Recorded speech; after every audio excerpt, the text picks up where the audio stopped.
Assalamualaikum warahmatullahi wabarakatuh. Perkenalkan, saya Saidatul Aminah Fauzia dari kelas 7D Ilmu Komunikasi Universitas Singapura Bangsa Karawang dengan NPM 2110631190117.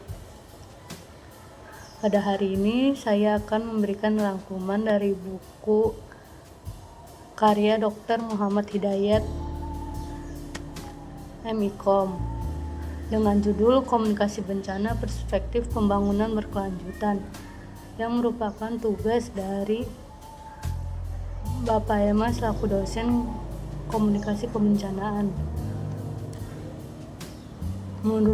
Menurut buku dari Dr. Muhammad Hidayat, buku ini menggabungkan perspektif komunikasi dengan pendekatan pembangunan berkelanjutan sehingga dapat memperkuat kesiapsiagaan masyarakat melalui komunikasi yang efektif. Karena komunikasi merupakan peran penting dalam mitigasi dan penanganan bencana, khususnya di Indonesia yang rawan bencana.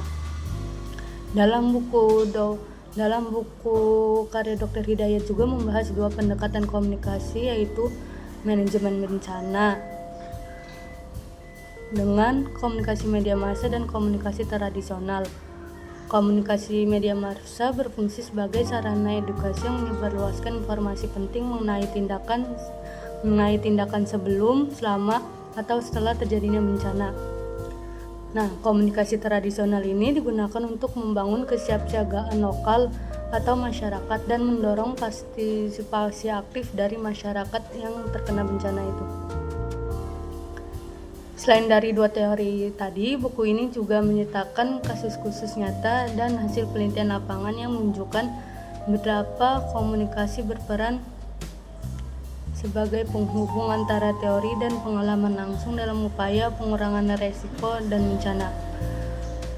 Dr. Hidayat juga menekankan dalam bukunya bahwa komunikasi yang tepat tidak hanya menyebarluaskan informasi, tetapi juga menggerakkan masyarakat untuk lebih sigap dan tangguh dalam menghadapi bencana. Buku ini cocok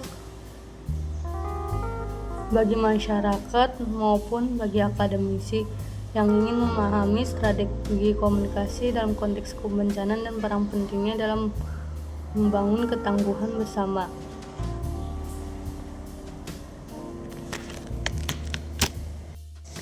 Di dalam buku ini juga membahas strategi komunikasi yang efektif untuk menghadapi berbagai tantangan bencana di Indonesia, mulai dari gempa bumi, banjir, dan lainnya. Buku ini juga berfokus bagaimana komunikasi yang baik dapat mendukung pembangunan berkelanjutan. Berdasarkan pengalaman Dr. Hidayat sebagai praktisi dan relawan di bidang kebencanaan, di buku ini menawarkan paduan yang kaya baik secara teori maupun praktik dari Dr. Hidayatnya langsung untuk membantu masyarakat lebih siap dalam menghadapi situasi bencana. Isi dan fokus buku ini. Buku ini terbagi menjadi beberapa bagian utama. Dr. Hidayat menekankan bahwa komunikasi dalam kebencanaan bukan hanya soal menyampaikan informasi, tetapi juga bagaimana memfasilitasi koordinasi yang efektif, mempengaruhi persepsi, dan meningkatkan kesiapsiagaan masyarakat. Di dalam buku ini juga menjelaskan pendekatan komunikasi berbasis media massa dan komunikasi tradisional sebagai pilar penting dalam manajemen risiko bencana. Yang pertama itu ada komunikasi media massa. Menurut buku ini, media massa itu dianggap sebagai cara efektif untuk menyebarluaskan informasi kebencanaan kepada masyarakat yang luas melalui media seperti televisi, radio, atau media lainnya. Buku ini juga menguraikan bagaimana media massa dapat menjadi alat edukasi yang efektif dalam menyebarluaskan informasi penting tentang tindakan pencegahan, mitigasi, dan respon bencana. Dengan cara ini masyarakat tidak hanya menjadi lebih sadar tapi juga lebih terinformasi. Dengan cara ini masyarakat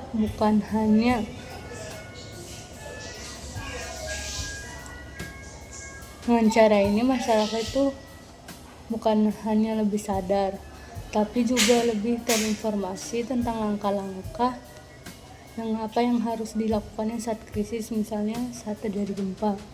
Masyarakat tuh tahu apa yang harus dilakukannya pertama kali atau pada saat evakuasi.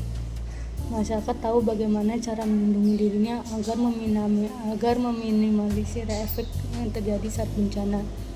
Yang kedua tuh komunikasi tradisional. Menurut Dr. Hidayat, selain media massa, komunikasi tradisional juga sangat penting, seperti misalnya penilaian masyarakat tadi, seperti yang tadi jelaskan di nomor 1. Terus ada juga kearifan lokal. Menurut Dr. Hidayat, masyarakat lokal itu harus diberdayakan untuk bertindak secara mandiri dengan informasi yang relevan. Pendekatan ini tuh berguna untuk menciptakan komunitas yang siap dalam menghadapi bencana dengan sumber daya dan pemahaman lokal yang mereka miliki. Sama seperti komunikasi media massa, di mana Dr. Hidayat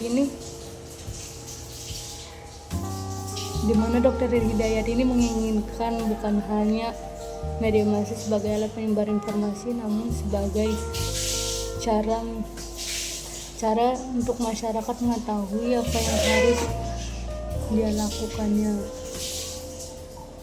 Terus yang ketiga itu ada integrasi dalam pembangunan berkelanjutan. Di buku ini juga menyoroti peran komunikasi dalam pembangunan berkelanjutan yang mencakup pengurangan risiko bencana. Dengan penilaian masyarakat dan komunikasi massa, masyarakat itu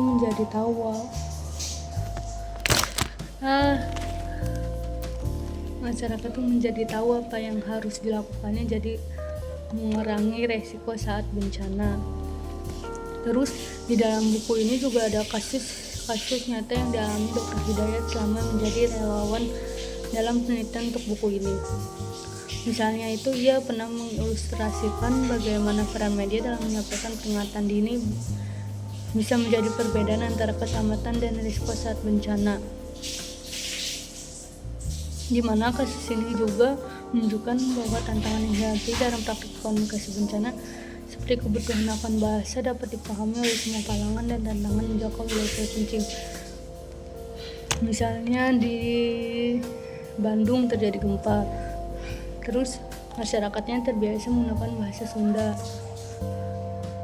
Namun di suku lain atau di pulau lain ada yang tidak mengerti bahasa Sunda, jadi melalui penyuluhan dan komunikasi ini bisa mengajarkan masyarakat tentang cara menyebarkan informasi jika terjadi suatu bencana agar semua orang tahu. Kalau misalnya juga di Papua terjadi tanah longsor, di Papua kan masih jarang akses internetnya. Bagaimana caranya biar bisa terjangkau oleh masyarakat luas bencana apa yang terjadi di Papua sana, biar masyarakat juga ikut membantu jika terjadinya bencana.